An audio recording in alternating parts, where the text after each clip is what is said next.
All right, here we go. Fourth and last section of chapter 29, the consolidation of national states in Europe.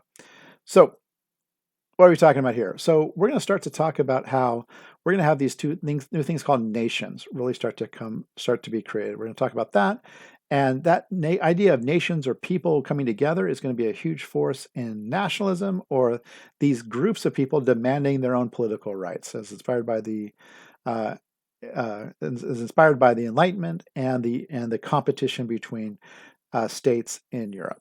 Okay, so number one, what is a nation? Okay, that's a great first question. The answer is take AP Human Geography with me, and I will tell you all about it. To really sum it up super quick, is a nation is a as a social construct really started to gain momentum in the 1800s. Now, we already had distinctions of like clans of people related to each other, or religions sticking together, or regional identities, but it's more than that. It's really an ethnicity. In some ways. In many ways, it's kind of like a common culture, usually based on language and customs and like values, historical experience. Like, hey, we've been under the thumb of that bad ruler for so long. We should work together and we should have our own nation. So, those are some of the ideas that kind of come from here. Often, religion is a part of it, but doesn't have to be the defining factor.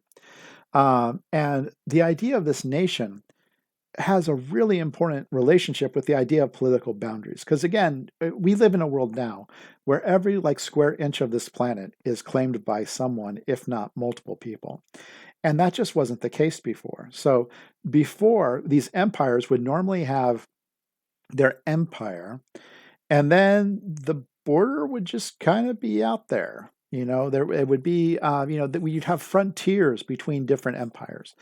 And as nations start to rise up to really try to have land of their own to control, the need for political boundaries and other people trying to put a political boundary around you is really going to help, create a need for this creation of nations and nationalism. So anyway, one of the key parts of nationalism being a key feature of Europe is going to be the Congress of Vienna. So what's the Congress of Vienna? Well, after Napoleon was doing his thing, there was Europe was in many ways very unstable, and so what happened is that von Metternich here in Austria supervises the dismantling of Napoleon's empire, and his idea and what he was trying to do is we had all these kind of like nascent or I guess adolescent empires that were starting to form around Europe.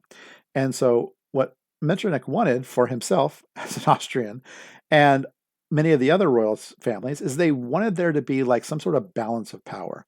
They didn't want to have another Napoleon happen. They wanted it to be that if anybody rose up and tried to create problems, then everybody would be able to gang up and knock them down. So one of the ways you create those building blocks, like say for Austria, is to suppress nationalism amongst your different individual groups. So for Austria to be powerful, it couldn't just be Austrians, and so there were other ethnicities that they would fold into the mix. And so his the point of the Congress of Vienna wasn't to make sure everyone had nationalism, every single group could have their own independent country, but that there would be a balance of power of different empires throughout Europe who couldn't overpower each other and keep the peace. So royalty and business people could make a lot of money. All right, so doesn't quite work. So one of the things that happens though is all sorts of issues with this. But one of the other countries that forms, and again, that's one of the things that happens here during this 1800s, is the European map starts to look like the map we see today. So the Greeks at the southern tip of the Balkan Peninsula seek their independence from the Ottoman Turks and the Ottoman Empire in 1821. Europe, wanting to kind of cut down the Ottoman Empire a little bit, are happy to help Greece to achieve independence, and they create their independence in 1830. There's all these rebellions that kind of start to break out in Europe as these smaller national and sometimes newly formed national groups start kind of rising up to take care of things. Things get really dicey by 1848, but by 1849, things have started to really simmer, start to settle down, and we kind of have the building blocks that we associate with Europe. Um, So there are two types of nationalism. The first one is cultural nationalism, um, and von Herder is normally seen as one of the fathers who really kind of put this idea together. He praises the Volk or folk people, kind of the people together, and this makes a lot of sense. In like Germany's not Germany yet. We have all these Bavarian and others groups that all have like these central like literature, folklore. They have the same fairy tales. They have music, all these things, and we call that the Volksgeist or the spirit of the people. So this culture of all these people who are really feel like they're connected together through a lot of commonalities. The other one, which we see even more of, is political nationalism. And that's where we see movement for political independence of these nations to have control of themselves. Often, with the idea here, is going to be the idea of unifying their national lands. And so we're going to see this especially like with Mazzini and Young Italy, and we'll talk about that in just a second. So what's weird is this whole time there hasn't been an Italy and Germany as we know it, and this is when it finally happens. So after especially what's happened with Napoleon and all of this, the groups within Italy and Germany realize that they need to start to come together. That if they're going to have protection, if they're going to be able to have independence, if they're going to be able to have, if they're going to be able to have these colonial lands that Spain and England and France have created with great effect, they need to start to bind together. So, for instance, like Germany, like we've talked about with northern India before with like Harsha, there's 300 at this point, semi-autonomous jurisdictions. Okay, so not as much as there were, but there's still a ton of them there. And so then this nationalist sentiment, kind of driven by Volk or by this idea of commonality, is to come together to create this mega empire. And so we see that in Germany. We also see that in Italy. We've been talking about these provincial and ecclesiastics and city states in like the northern part of what we would call Italy. And what happens is Italy realizes, hey, we need to come together, and if we do that, we can create our own powerful nation. And so, as we see here, throughout Europe, we have this where we keep having kings. So, like in Italy, uh, Italy is unified under King Vittorio Emanuele II, but the real people who work it together is Count Camillo here and Giuseppe Garibaldi. So they work things together to kind of unify Italy under this figurehead. Okay, so the king's the king, but these people also have great amounts of power. Same thing in Germany. So we have Otto von Bismarck, who uses this idea of what's called, I've heard called realpolitik, which is the politics of reality.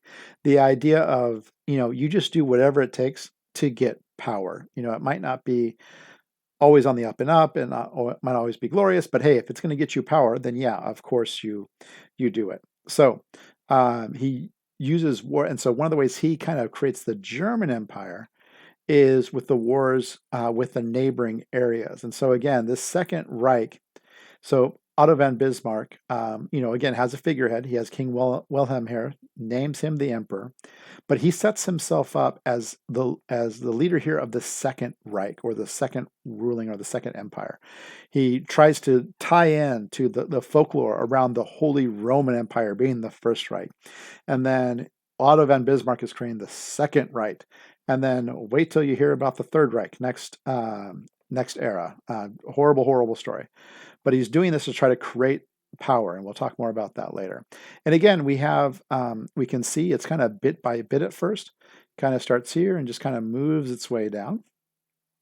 All right, and then as we can see here, again, we can see kind of the eastern part kind of starts to come together, and it kind of moves around here. And by 1871, we start to have what we would consider borders for Germany. Okay, and you can kind of see where that's at. All right, so one of the really sad things about this is nationalism. To create a nation, one of the ways to do it is to make sure of who you are, but another way to do this is to figure out who you are not, and to create scapegoats and other people as your enemies, like Otto von Bismarck was doing with Germany. So over and over again throughout Europe, the group which is on the outs is often the Jewish communities. And so we have some horrible violent attacks on Jews in Russia, the pogroms in 1881, but this anti-Semitism, or against the Semites, against the Jews, is not just in Russia. It is seen in various levels all throughout Europe.